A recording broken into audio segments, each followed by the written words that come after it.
Olá, meu nome é Carolina e eu vou estar falando um pouquinho sobre a sericicultura. Então, a sericicultura é a produção da mariposa Bombyx mori para a finalidade de obter a seda. Essa mariposa ela vem sendo domesticada há mais de 3.000 anos, sendo que o seu centro de origem é a China e lá possui uma grande importância histórica e cultural. Então, a origem, né, de como surgiu a ideia de produção de seda, alguns relatos antigos contam que a Leiuse, que era a esposa do imperador Amarelo, ela estava em seu jardim uma tarde, tomando uma xícara de chá quente debaixo do pé de uma moreira, quando de repente alguma coisa cai dentro ali da sua xícara de chá. E aí ela vai ver, era um casulo.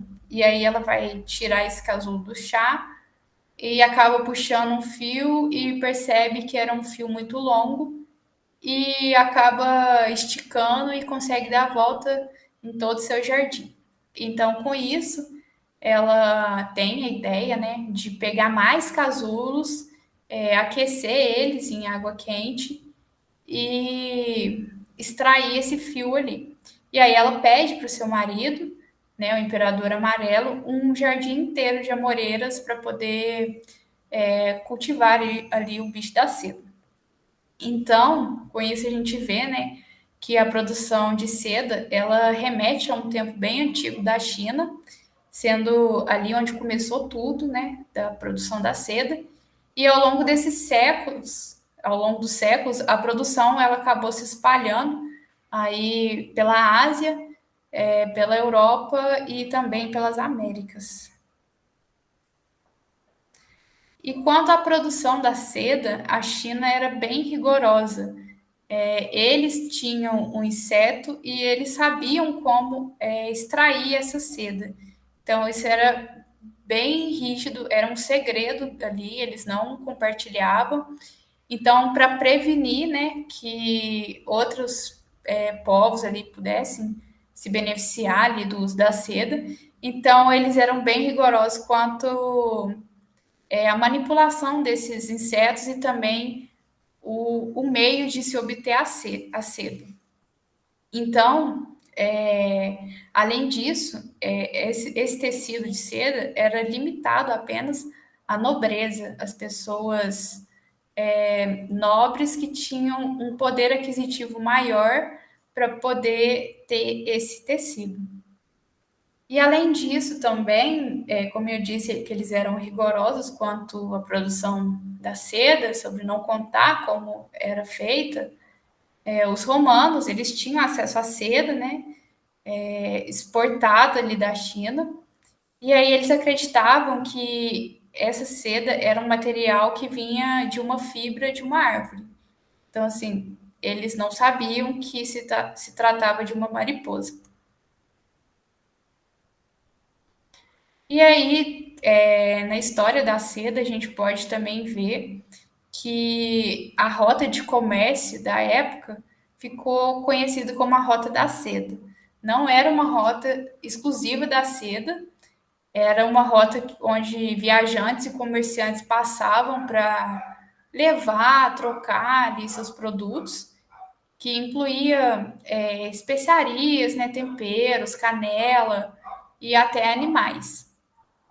E aí, nessa rota, o principal ponto era Constantinopla, que é a atual Istambul, na Turquia, mas aí também tinha outros países envolvidos, como a Grécia, a Síria, a Itália, a Pérsia, que é o atual Irã.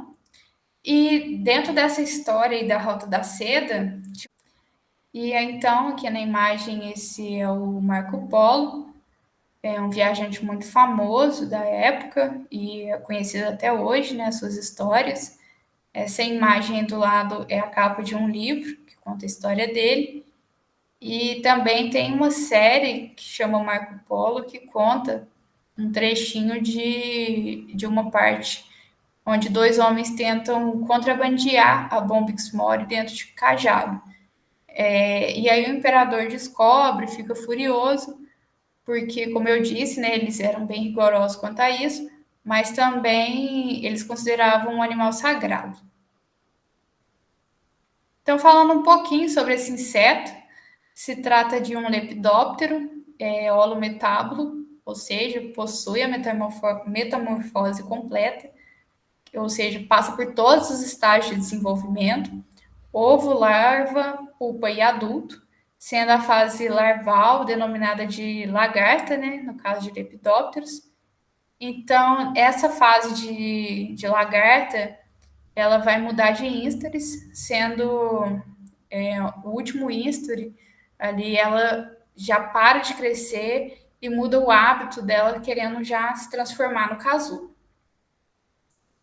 E aí depois ela vai sair desse casulo já o adulto.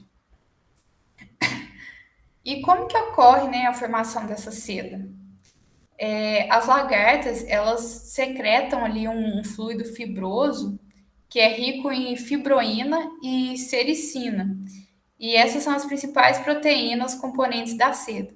E quando esse fluido entra em contato com o ar, ele se solidifica.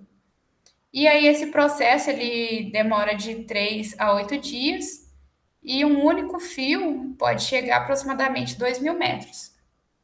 Esse casulo é apenas um fio que é colocado várias vezes ali em volta do corpo da lagarta. E a produção de seda, como que é? Aqui no Brasil, ela é feita por pequenos produtores, né, agricultura mais familiar, e eles fornecem folhas de amora para essas lagartas, sendo preferencialmente a amora branca.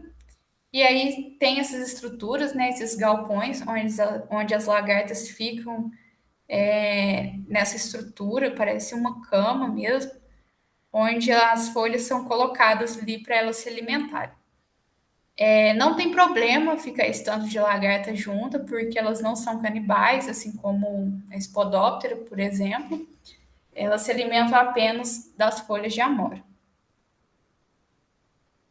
E depois disso, né, que elas vão comer ali, vão chegar em um tamanho, um instar ali de lagarta que não vai crescer mais. Aí ela vai querer passar para a fase de casulo.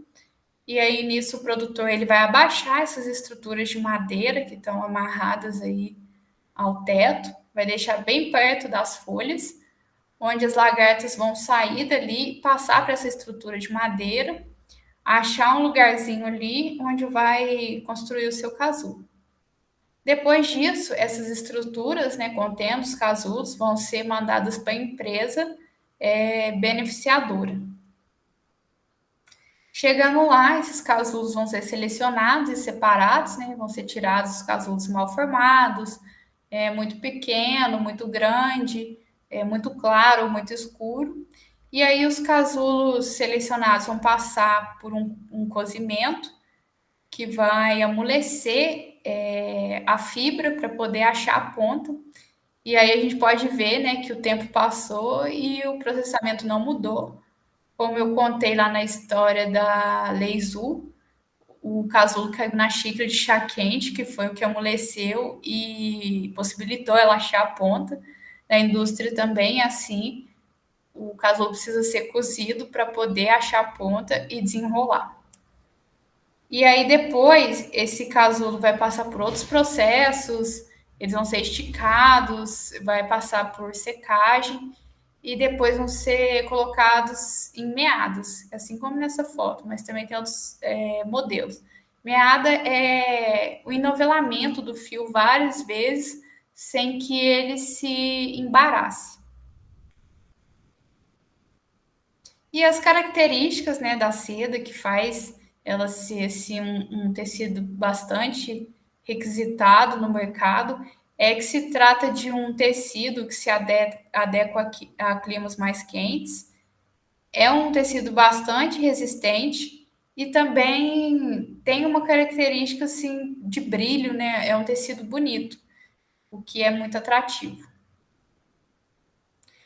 Os principais produtores, né, de seda no mundo, em primeiro lugar está a China, seguido da Índia, Uzbequistão, Irã, Tailândia e depois o Brasil. E no Brasil, os principais produtores é o Paraná, seguido de São Paulo e Mato Grosso.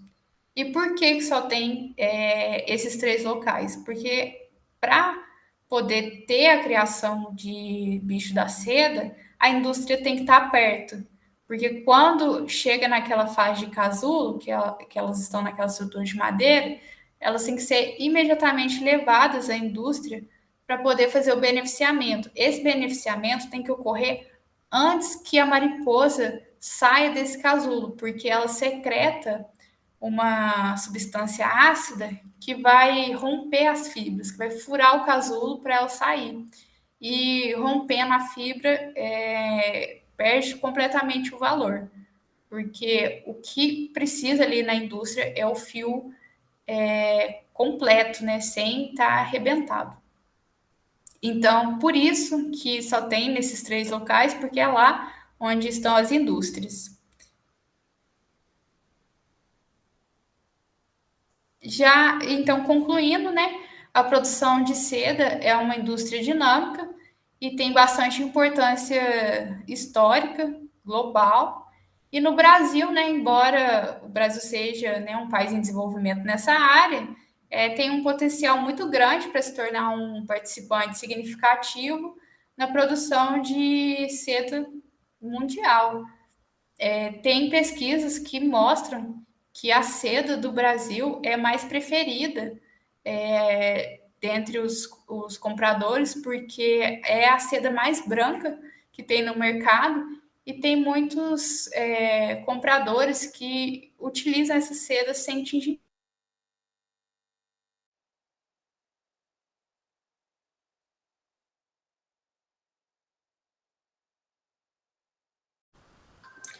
Então, eles dão preferência para a seda brasileira por isso, por poder utilizar ela mesmo sem tingir. Então, aqui foram as referências utilizadas e obrigada.